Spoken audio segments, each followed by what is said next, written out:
Good morning, just about, I think. It might still be morning, maybe it's afternoon. Who knows? Days are getting later and later starting.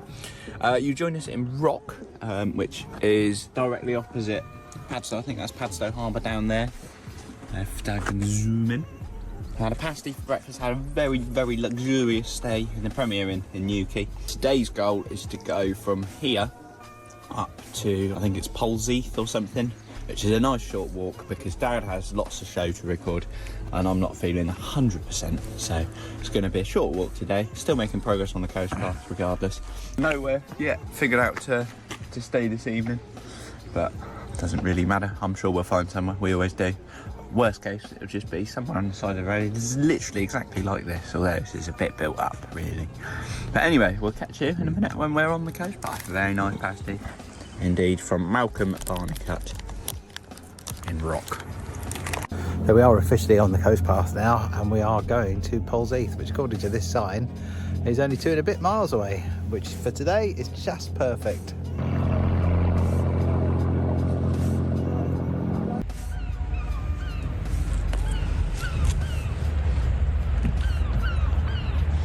Over there, that little sticky uppy thing that looks like a vague chimney from a mine shaft is actually marked as a beacon, which is the navigational aid, the day mark, which you would have seen in yesterday's video. If they say you can see it from 30 odd miles away, I can confirm you can see it from 2 or 3, so obviously you must be able to see it from 30 as well. Padstow over there, beach there. Got to figure out which way the coast path goes. What do you think it's up these steps? May well be. Look at that beautiful sky. You join us about an hour into the walk today. Sun has come out tomorrow, as we predicted it would yesterday. Yeah, almost need the sunglasses. It is absolutely spectacular. This is what the coast path is all about. There's the path. There's the coast. Can't get more postcardy than this. You know what I mean. Can't remember right those. Action. We just had a Christian cup of tea. I didn't realise it was a Christian cup of tea until we were in there, and by then I'd already ordered. There's no way that you could assume that it was Christian. So, it wasn't too bad. Surfers for Jesus. Everybody was very pleasant. They didn't try to sell me Jesus, and as I said, you know, if they want to be deluded, who am I to take that comfort away from them? Another interesting point here is the car park appears to literally be on the beach as well. But yes, this is Polzeath, and the bus is up that way on the left, but we've decided we're going to give the loop a little go. We are. I guess we can cut across the beach. Anyway, good coffee here, they say. Good Christian coffee here. Good Christian coffee and tea.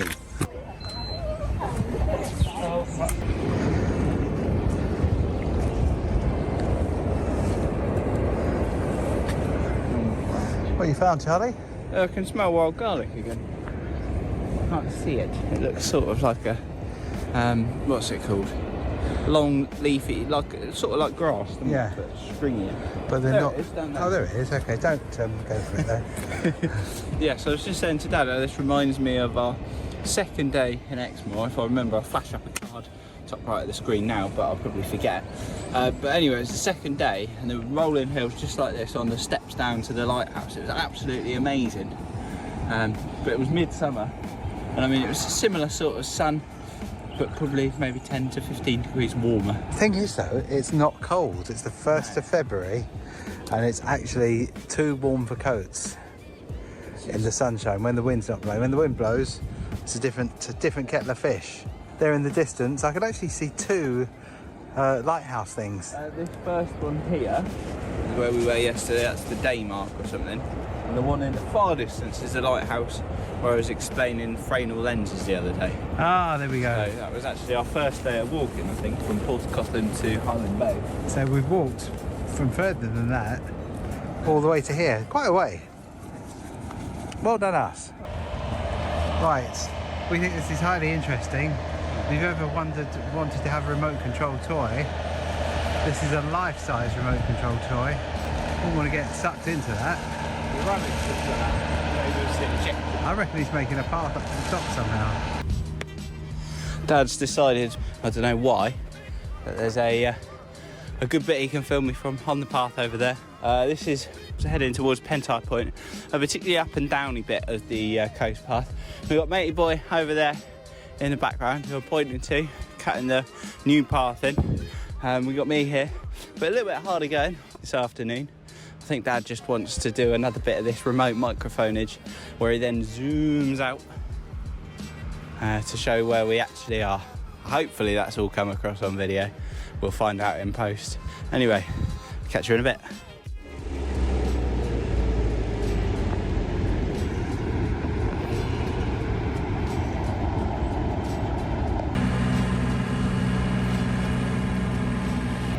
We're walking on the coast path, and there's a song about you take the high road, I'll take the low road. That's exactly what we're doing. I'm on the high road,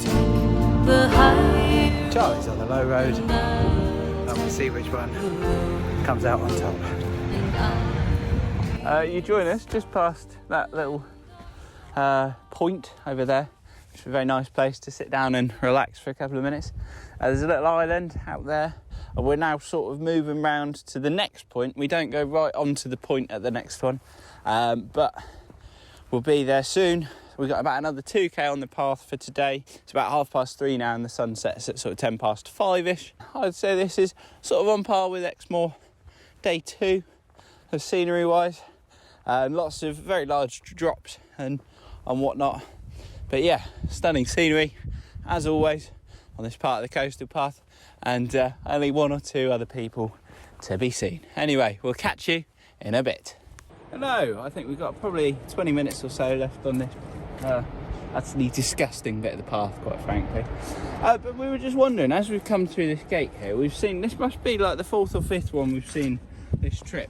I don't reckon it's to let people through or sheep through. I don't reckon it's for drainage. I'm just wondering what sort of animal or person might go under this wall. So, as part of your like, comment and subscribing, comment viewers if you think you might know what this would be used for. Hello, another dull section of the vlog.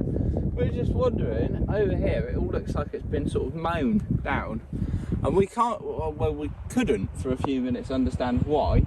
We did hypothesise that they were maybe levelling it out for a campsite or some holiday left. But we've established that we reckon they're cutting some of this gorsey bush horribleness. Well, it's lovely to look at, but very, very bad underfoot for the cows or something, so that they can graze. And what they've done is they've probably gone in and cut back all the grass like with the machine earlier, so that they can allow more area for grazing the sheep and the cows. Because obviously it'll hurt their poor little feet and whatnot if they're in all the gorse and getting caught up constantly.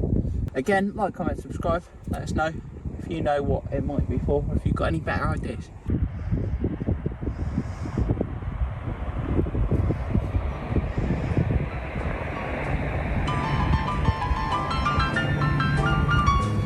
We take you to the Hotel Martinet in Brooklyn, where Bobby Millett and his orchestra are offering a program of dance music.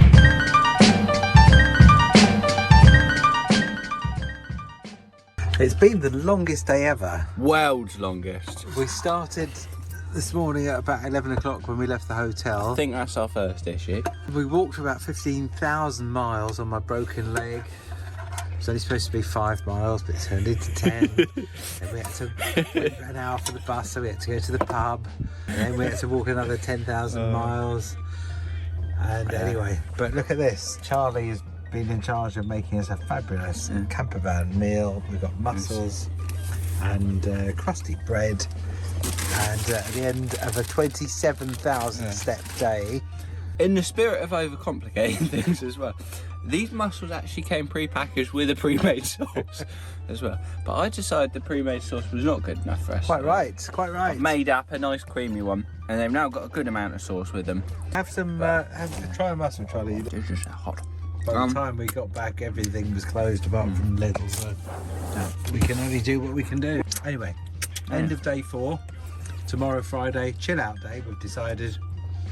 Not going to the Eden Project because it's like 40 quid. Not going to the Eden Project, but we are going to Rick Stein's because it's only about 200. Anyway, goodbye now. Goodbye.